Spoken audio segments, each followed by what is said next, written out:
Queridos, não serei enfadonho, abre a sua Bíblia na carta de Paulo aos Efésios, capítulo 2, versículo 8. Porque pela graça sois salvos, isto por meio da fé, e isto não vem de vós, é dom de Deus. Vamos ler o 9 e o 10 para ficar mais bonito.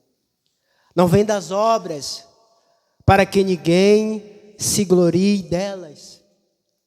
Porque somos feituras ou criaturas suas, criados em Cristo Jesus para as boas obras, as quais Deus preparou para que andássemos nela. Pode se assentar. Eu só peço aos irmãos que deixem a sua Bíblia aberta, não feche a sua Bíblia, por favor. Para mim, tanto faz, não me incomoda. Com você, amém?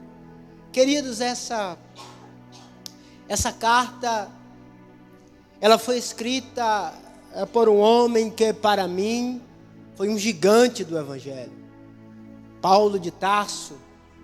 Quando se fala em Paulo, nós percebemos o poder transformador que o Evangelho tem.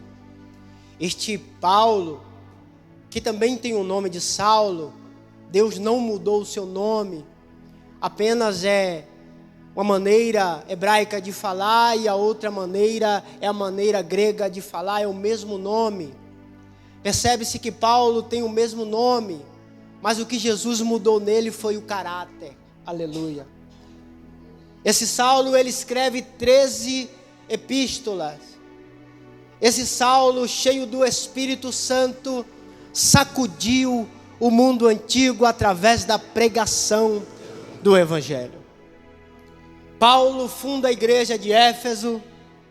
Na sua segunda viagem missionária, Paulo sai de Corinto, passa por Cesareia, sobe a Jerusalém. Ali em Jerusalém ele sauda a igreja, desce a Antioquia. De Antioquia ele prega para Apolo. Apolo era discípulo de João, pregava aquilo que João pregava o arrependimento. Porém Apolo ainda não se tornara pentecostal. Apolo não conhecia o batismo com o Espírito Santo. E através de Paulo, Apolo, que era persuasivo nas palavras, agora é batizado e cheio do Espírito Santo. Paulo volta a Éfeso. É a sua terceira viagem missionária. E a cidade de Éfeso era uma cidade com as suas particularidades. Era uma cidade que tinha a 7ª maravilha do mundo antigo. Era o templo da deusa Diana, ou templo da deusa Ártemis. Estava ali um trono de Satanás. Havia o comércio, aleluia, um comércio ilícito de imagens. Mas chegou um homem doido para entrar aonde muitos hoje não querem entrar aonde Satanás reina e pregar o evangelho de libertação. Este é Paulo. O grito que tinha na cidade de Éfeso era: grande é Diana, a deusa dos Efésios. Em um coro só, no dia de festa, no dia das saudações a essa deusa, havia uma festa e o coro da população de Éfeso era essa: grande é Diana, a deusa dos Efésios. Mas quando Paulo chega pregando o evangelho, a conversão, e quando há a pregação genuína do evangelho, com poder de Deus, do jeito que Cristo disse, o inferno começa a recuar. As pessoas agora começam a se converter na cidade de Éfeso. E aqueles que outrora gritaram que Diana era grande, começaram a gritar: só Deus é o Senhor. Aleluia. Eles começaram a gritar: só Deus é o Senhor. Aleluia. Paulo se despede de Éfeso, fica ali por cerca de 2 ou 3 anos, ensinando na casa de Demétrio. Ele começa a ensinar, e cerca de 2 ou 3 anos Paulo tem que partir. Paulo, no capítulo 20 de Atos dos Apóstolos, Paulo vai dizer: tomai cuidado de vós mesmo, e cuidado do rebanho, porque na minha partida vai adentrar e vai surgir de dentro lobos enganadores, que não pouparão o rebanho. Era uma advertência de Paulo para que os pastores usassem o cajado, para que os pastores vigiassem e não colocassem no púlpito ou dessem oportunidade àqueles que tinham performance, não, para que desse oportunidade àqueles que tinham caráter. Aleluia. Paulo parte, Paulo vai preso, está preso em Roma, e de Roma Paulo escreve esta carta à igreja de Éfeso. Percebe-se que nesta carta não tem advertência contra a igreja. Esta igreja aparentemente, visivelmente e de imediata leitura, esta igreja não tinha problema doutrinário. Não era como a igreja de Corinto, que tinha poder, mas tinha divisão. Não era como a igreja de Corinto, que tinha dons espirituais, mas não tinha união. Aleluia. E Paulo começa a escrever nesta carta acerca das profundezas espirituais. Paulo também vai falar daquilo que ele viveu nos dias que ele evangelizou a cidade de Éfeso. Paulo vai falar da batalha espiritual. Quantos aqui não leram o capítulo 6, que Paulo vai dizer que o cristão está em uma batalha, e que nesta batalha há uma armadura, e que nesta batalha não é o nosso irmão que senta do nosso lado que é o nosso inimigo. Paulo vai dizer: a nossa batalha, a nossa guerra não é contra a carne, não é contra o sangue, é contra principado, potestade, demônio, o inimigo. Quantos aqui nesta noite estão conscientes disso, que a nossa batalha é contra as trevas e não é contra o nosso irmão? Aleluia. Paulo começa a escrever esta carta e fala das profundezas espirituais. No capítulo 3, Paulo vai dizer bendito. A palavra bendito é louvado, engrandecido. Louvado seja Deus e Pai do nosso Senhor Jesus Cristo, ao qual nos abençoou com todas, não é algumas, não é o mínimo, é o máximo, com todas as bênçãos espirituais nos lugares celestiais em Cristo. Esta verdade, aleluia, não é fácil de engolir. Esta verdade não é fácil de arrancar. Glória a Deus. Fácil de arrancar glória a Deus é dizer que Deus vai abençoar com as bênçãos materiais, aleluia. Só que Paulo está dizendo, como a irmã acabou de falar aqui quando ela cantou, aquilo que é material vai passar, aquilo que é material vai se acabar, mas Paulo está dizendo que há uma bênção melhor, que é eterna, as bênçãos espirituais que estão guardadas no céu de glória para nós, aleluia, oh, aleluia, aleluia, oh, glória a Deus. Logo no seu versículo 4, Paulo vai dizer, como também nos elegeu nele, antes da fundação do mundo, para que fôssemos santos e irrepreensíveis diante dele em amor. Aleluia. Paulo começa louvando a Deus, porque Deus nos abençoou com todas as bênçãos espirituais. Paulo depois dá seguimento louvando a Deus, dizendo: louvado seja Deus, porque Ele me escolheu. Aleluia. Talvez aqui você não tenha entendido a profundidade do que Paulo está dizendo aqui. Paulo está dizendo: eu não merecia, mas Ele me escolheu. Eu não era digno, mas Ele me escolheu. Eu não tinha qualidades, mas Ele me escolheu. Eu não tenho prerrogativas, mas Ele me escolheu. Vou pegar pesado. A minha voz não é boa para cantar, mas Ele me escolheu. Eu não sei pregar direito, mas Ele me escolheu. Eu não tenho desenvoltura para pregar, mas Ele me escolheu. Louvado seja Deus, porque Ele me escolheu. Aleluia. Oh, aleluia. Aleluia. Aleluia. Me escolheu nele antes da fundação do mundo. Como pode? Paulo está dizendo que há um propósito de Deus para mim em Cristo, ainda antes que eu viesse à existência. Oh glória! Havia um propósito pré-estabelecido em Deus, antes que eu viesse à existência.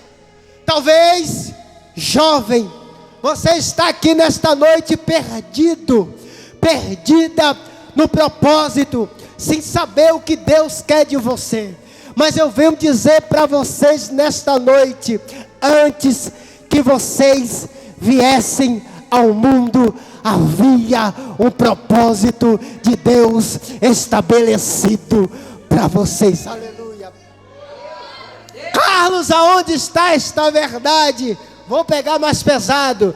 Jeremias capítulo 1, versículo 5: antes que te formasse no ventre da tua mãe, te conheci.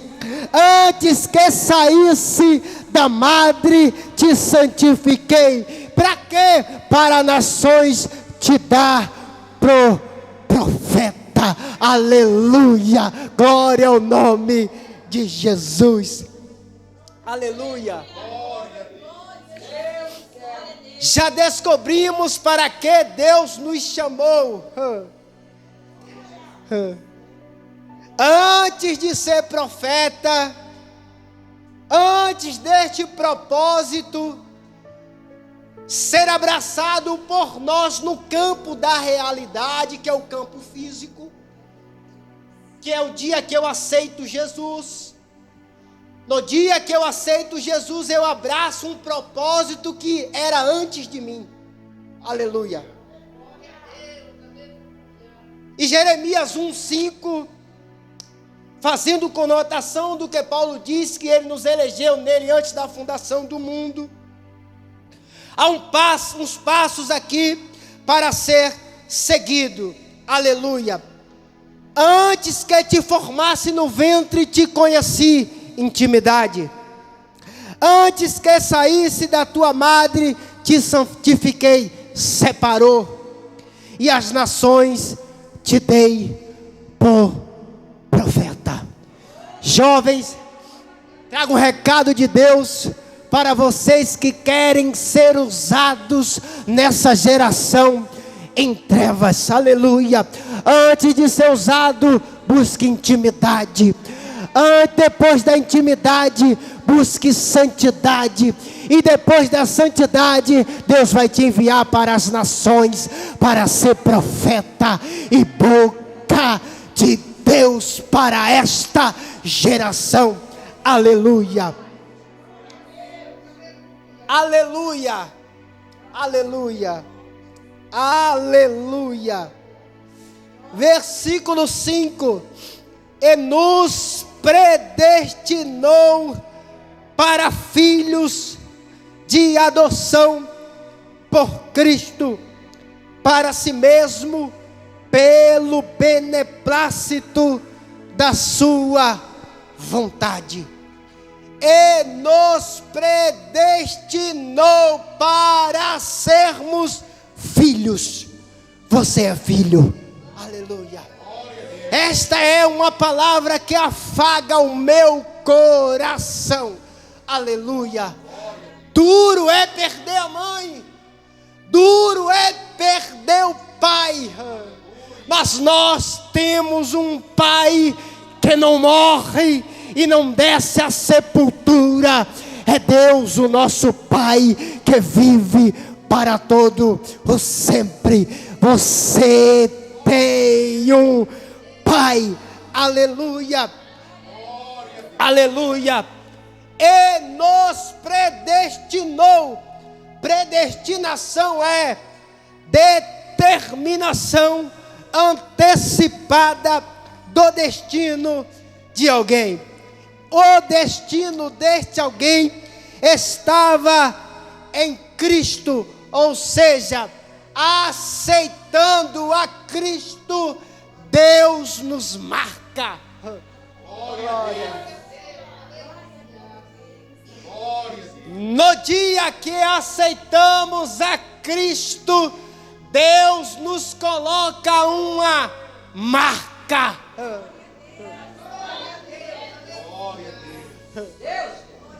Talvez você se sinta incomodado no meio de certos amigos. Não estranhe, é porque você está marcado. Talvez você, quando começa a conversa na rodinha, você que sai de fininho e lhe incomoda, não se estranhe, é porque você está marcado. Aleluia. Todos aqueles que têm a marca de Cristo se sentem incomodados com este mundo em trevas. Você está marcado, você está marcada, você é marcado, você é marcada pela promessa do Espírito Santo de Deus. Aleluia. Vamos correr. Versículo 13. Em quem vós estáis depois que ouvistes a palavra da verdade. Paulo está dizendo que há um lugar em que o jovem deve estar.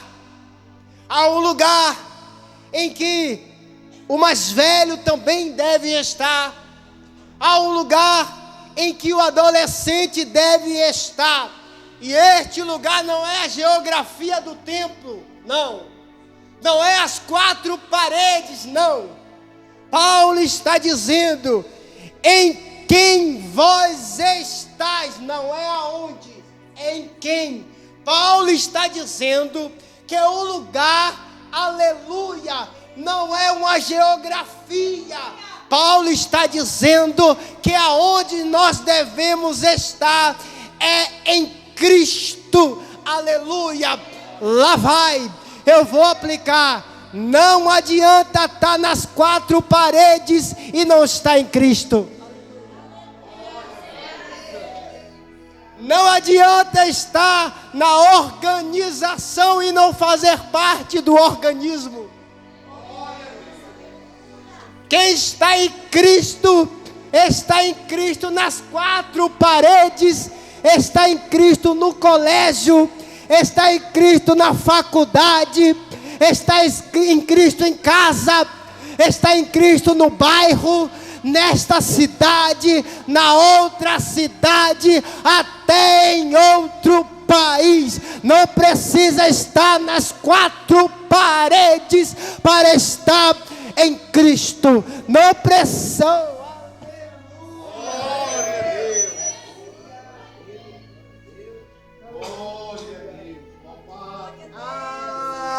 Aleluia. versículo 16. Paulo agora ele vai orar pela igreja de Éfeso. Na sua carta, escrevendo, Paulo vai falar de uma das disciplinas. Me perdoem a sinceridade, porque se eu não falar, eu pago um preço muito grande. Paulo vai falar de uma disciplina esquecida, que é a oração. Aleluia. Eu tenho pregado por aí e tenho visto as poucas manifestações do poder do Espírito. A culpa não é de Deus, nananina não. A igreja que deixou de orar.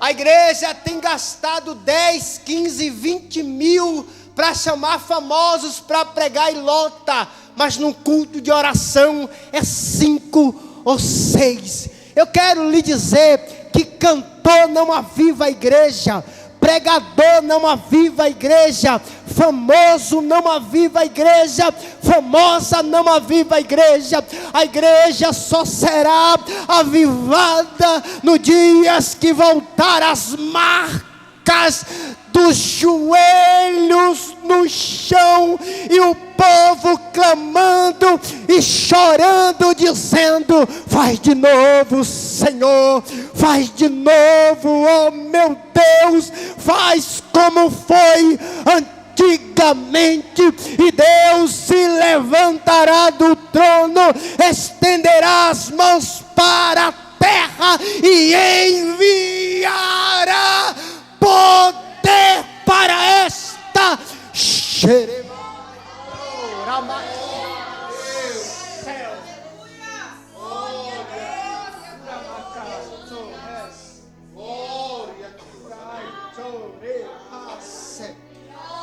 Não cesso de dar graças a Deus por vós, lembrando-me de vós nas minhas orações. Orar para quê, Paulo? Para que Deus, aleluia, para que o Deus do nosso Senhor Jesus Cristo, o Pai da glória, só na leitura é uma profecia, vos dê conhecimento, repita comigo, conhecimento, espírito de sabedoria e revelação. Aleluia. Revelação para quê, Paulo? Tendo iluminado, versículo 18, os olhos do vosso entendimento, para que saibais qual seja a esperança da sua vocação.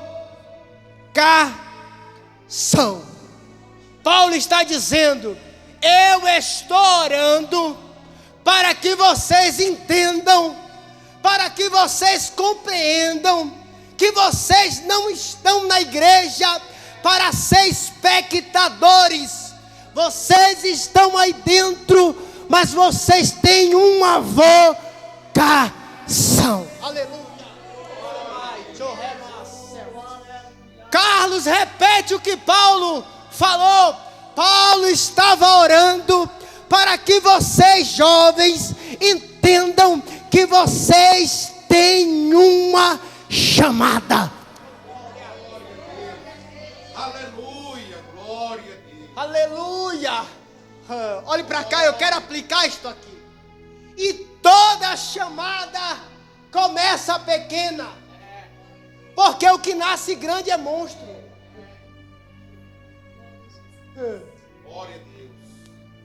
Todo pregador, quando está começando, lá vai Davi, gagueja. Mas depois Deus vai enchendo, Deus vai capacitando. Toda cantora, quando está começando, é ruíno, mas depois Deus vai dando graça. Cantar gaguejando é o começo da obra. Pregar esquecendo o versículo é o começo da obra. Lá vai. Mas aquele que começou a boa obra há de terminar até a vinda do Senhor Jesus Cristo. Vai gaguejando que Deus vai dar graça. Vai esquecendo o hino que Deus vai levantando. Vai dando glória a Deus, já já Deus batiza, levanta, enche, sopra o nome e alguém vai dizer ela aí, aleluia.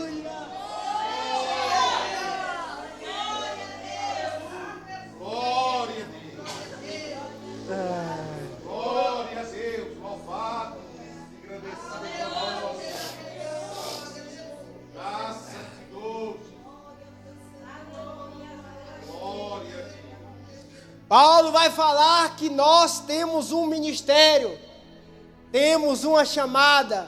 Já ficou aqui inculcado que o ministério começa, aleluia. Versículo 19. E qual a sobre excelente grandeza do seu poder sobre nós. Paulo vai falar do ministério, e Paulo vai falar que este de ministério é um ministério de poder.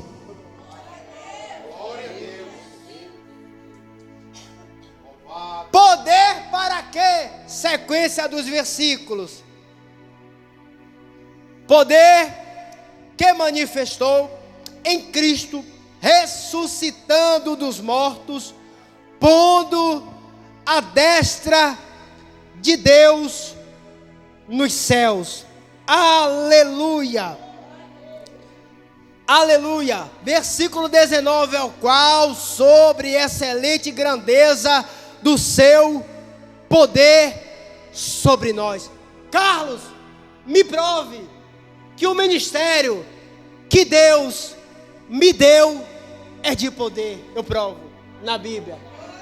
Atos capítulo 1, versículo 8.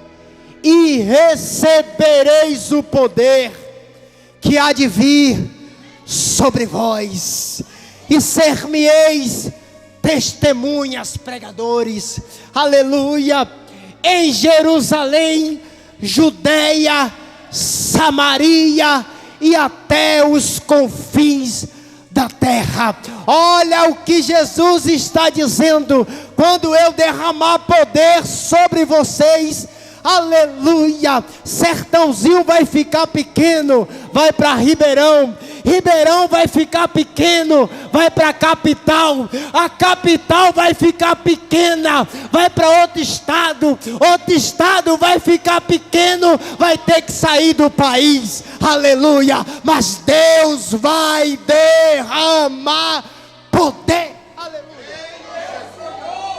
Carlos, me prove outra vez que o meu ministério vai ser de poder. Joel capítulo 2, versículo 28. E há de ser que depois, nos últimos dias, derramarei o meu espírito sobre toda a carne. Os vossos filhos, as vossas filhas profetizarão, os vossos velhos terão visões, e os jovens, os vossos velhos sonharão, e os jovens terão visão. Visão aqui é não olhar a obra só nisso aqui, é olhar a obra para além do que ela é olhar a obra com os olhos da fé. Olhe para aquilo que os seus olhos não podem alcançar. Deus vai levar vocês lá.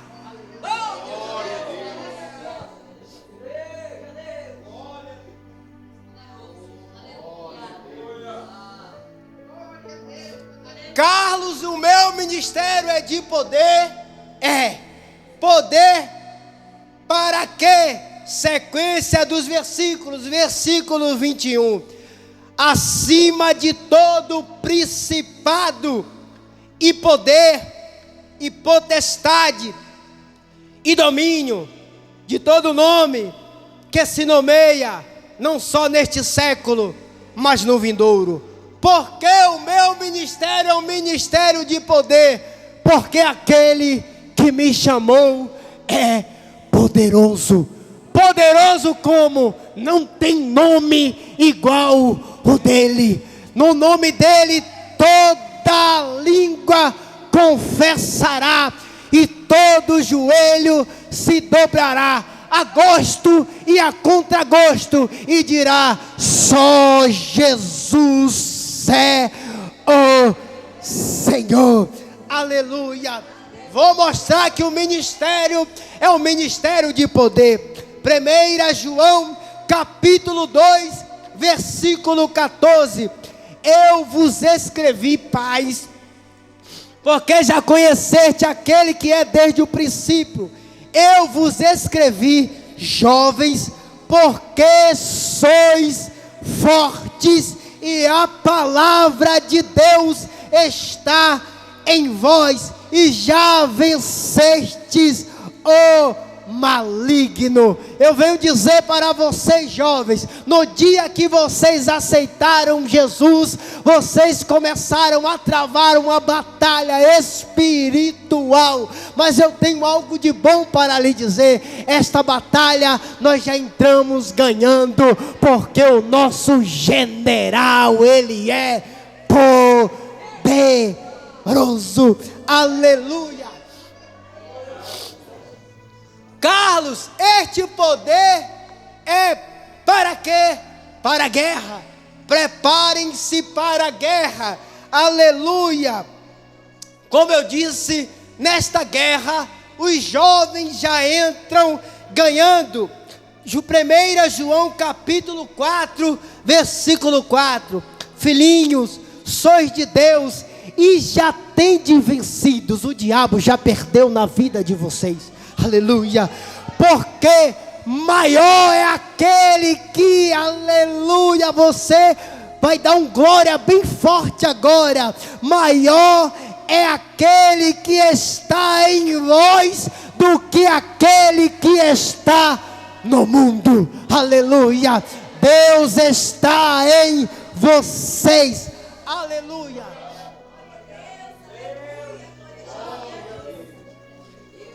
Versículo, aleluia, 21 e 22, 22 e 23. E sujeitou todas as coisas a seus pés, e sobre todas as coisas o constituiu cabeça da igreja, que é o seu corpo, a plenitude daquele que cumpre tudo em todos. Perceba aqui que eu falei de igreja como organização, como as quatro paredes. Eu falei da igreja que era o corpo de Cristo, é esta união.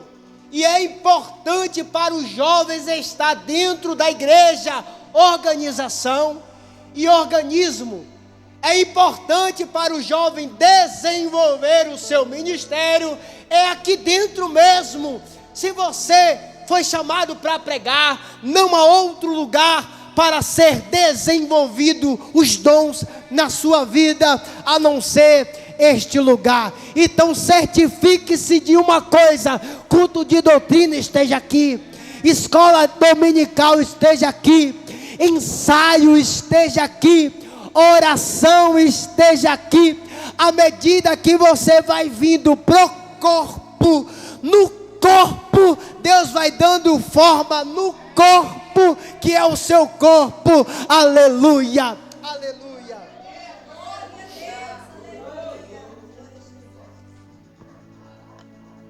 Glória.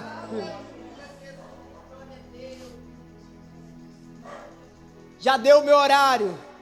Capítulo 2, versículo 8. Porque pela graça sois salvos,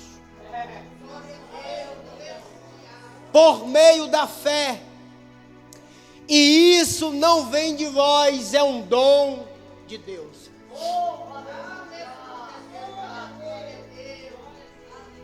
Paulo está dizendo aqui neste versículo que nós não temos nada.